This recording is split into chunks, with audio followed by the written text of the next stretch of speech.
Hey guys, how's it going? Michael Troy here, and today we're going to be talking about the First Gambit limited series. Okay, so smell this fine vintage. You can already tell by the gold cover that this is from the 90s. So this is Gambit, the X-Men, Remy LeBeau, the Cajun X-Men with a French accent, who's so popular in the 90s. I love this character. Was he on the X-Men cartoon? I don't know. He just seems like such a huge part of the X-Men, especially from the 90s. Like, I think he was co-created by Chris Claremont and Jim Lee. That sounds right. We're gonna go with that. So this is his first miniseries. We're just gonna look at the first couple of issues.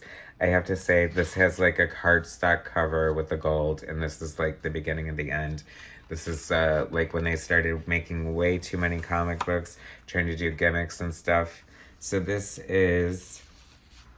looks so much like the Hubert Brothers art that I thought it was at first, but it's written by Howard Mackie with story and art, or Howard Mackie wrote it. Lee Weeks and Klaus Janson did the pencils and inks. And Klaus Janson is famous for having worked on Daredevil and The Dark Knight Returns with Frank Miller. He is a great finisher. He's quite an accomplished artist. He's also a colorist. He did not color this. This has like 90s coloring it all over it. But we can see Rogue there. And this is like 90s X-Men cartoon Rogue, and I love it. I was so disappointed. They were teasing a Gambit movie for years with Channing Tatum, was trying to get it off the ground. I don't know why. Of course, the internet seemed fairly against it, but I think it would have been fantastic. I mean, he's, you know, a great action actor. He can, as a dancer, I think he would bring the kind of grace that would make Gambit look pretty exciting. Now, it's funny because what a clunky outfit. I mean, my God, they would have to lose that trench coat. It doesn't look very maneuverable, that clunky trench coat. And of course, there's Wolverine because it's the 90s, and you're not going to get an X-Men comic book without a little Wolverine going on. And I have to say, I really like this art combination. Lee Weeks is definitely a veteran. I want to say I remember his stuff on Daredevil. Um, but this is a great pairing. Klaus Janson is such an accomplished artist. I really like his stuff.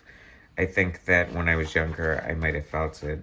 If anyone who watches my episodes knows, I'm like totally hung up on inkers and pencilers compatibility. So it always is a special thrill for me when it works out good.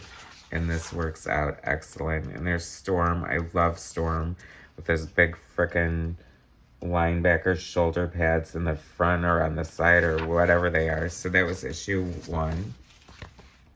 Here we go with issue 2. Did you guys read this? I always thought Gambit's eyes were cool, how they kind of glowed red.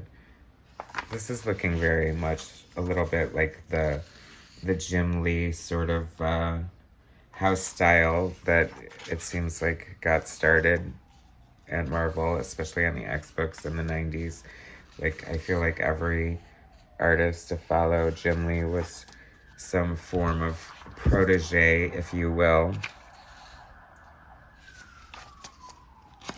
That's a cool double-page spread. I like Gambit and Rogue as a couple. I think they're cool. I like them together. He's Cajun, she's Southern. They're both hot. She can't touch anybody. It doesn't matter. They're both covered from pretty much head to toe anyway, so what are you gonna do? Anyway, I don't really remember the great significance of this story, but it's notable as having been Gambit's first limited series for Marvel back in 1993. Howard Mackie, Lee Weeks, Klaus Janson. Anyway, it's pretty cool. If you guys have it, reread it. If you haven't and you're a Gambit fan, I recommend picking it up. Anyway, thanks for watching. Please subscribe to my channel, hit like, and I'll bring you more content later. All right, thanks, guys.